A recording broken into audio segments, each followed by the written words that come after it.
It's doing the left-hand end that causes me no end of grief. I'm not entirely sure why. Quite often, just as the cutting edge engages the wood, it will want to jerk to the right. It does the same thing on this end, but because I'm right-handed and I'm cutting right-handed, I don't seem to have nearly the problem controlling it.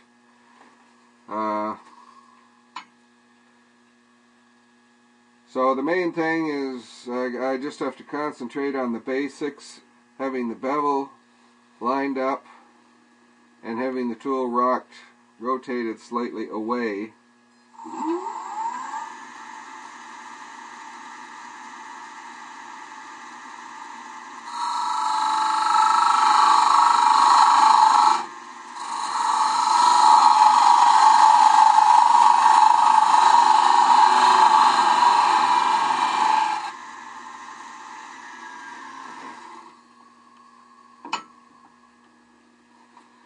And that turned out alright that time.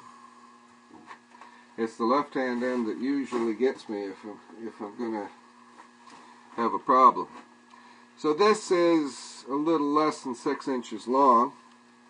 I'm going to lay out some beads. So the first bead on each end will be a little less than an inch. And then the rest will be an inch. So those marks will be the valleys between the beads. So I want to mark the highest point.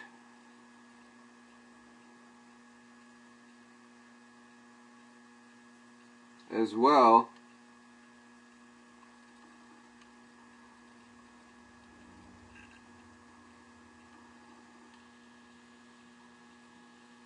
Which will be the midpoint of the bead.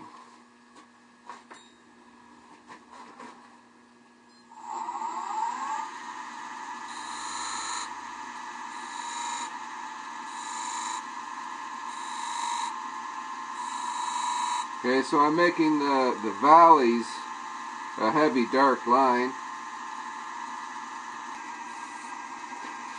Alright, now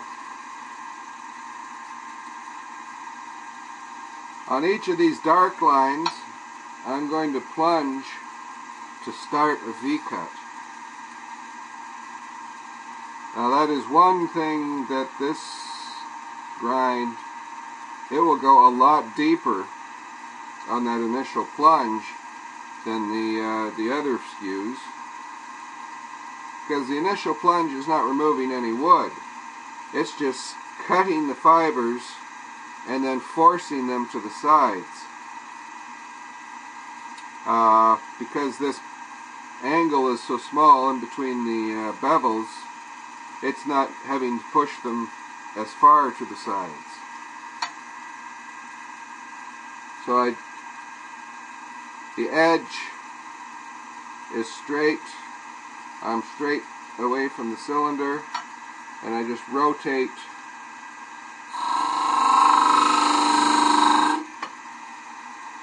and that plunges that edge straight into the side of the piece of wood.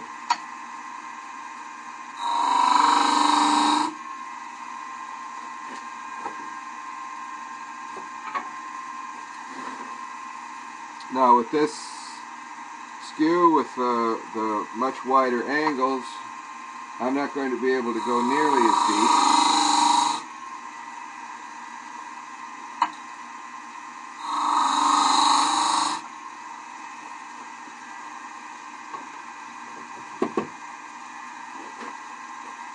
And we'll come back to this one for the last.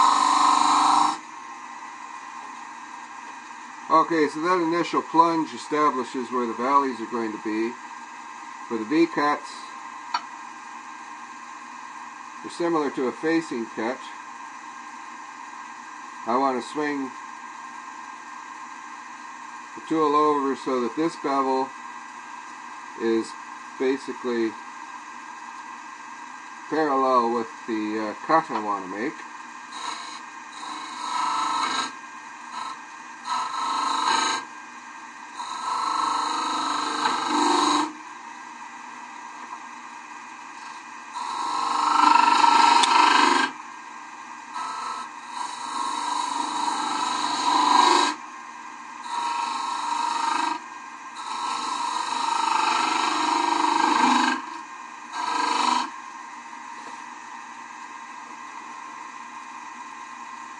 So I just widen it out until it's a V.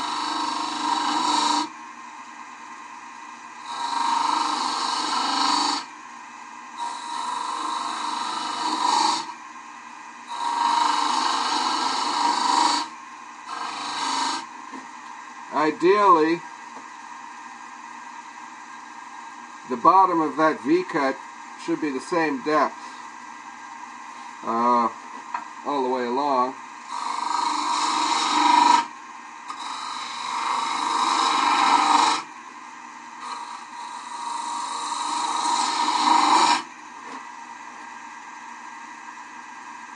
And it should be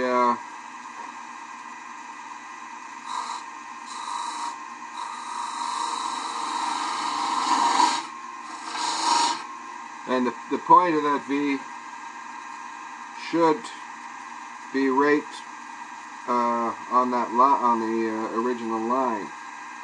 Now I think I actually wound up going quite a bit deeper on that one.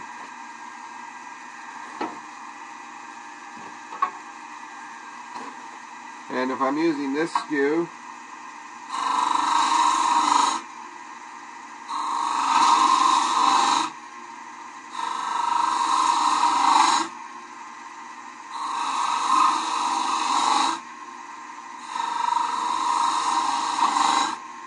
I have to make the V-groove quite a bit wider to allow the thickness of the tool in there. And if I want to get it as deep as that one, I have to make it really wide, which is not necessarily a good thing.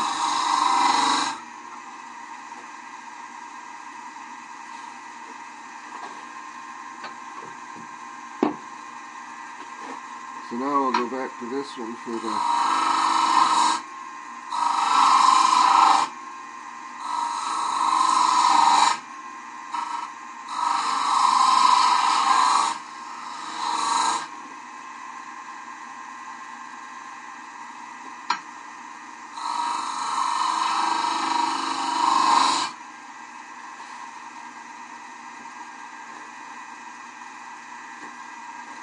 Now,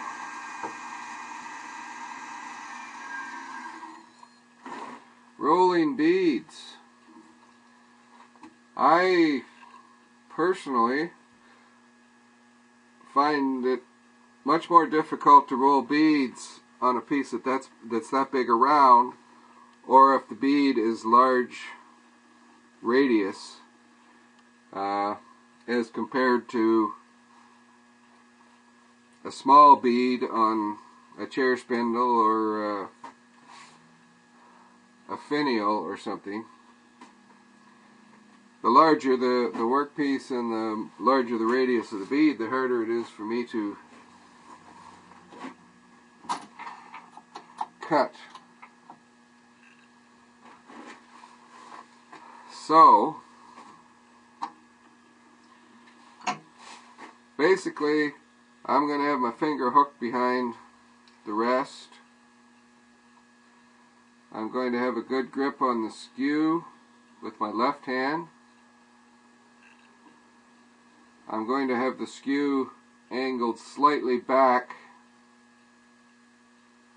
from the direction that I'm going to be rolling in.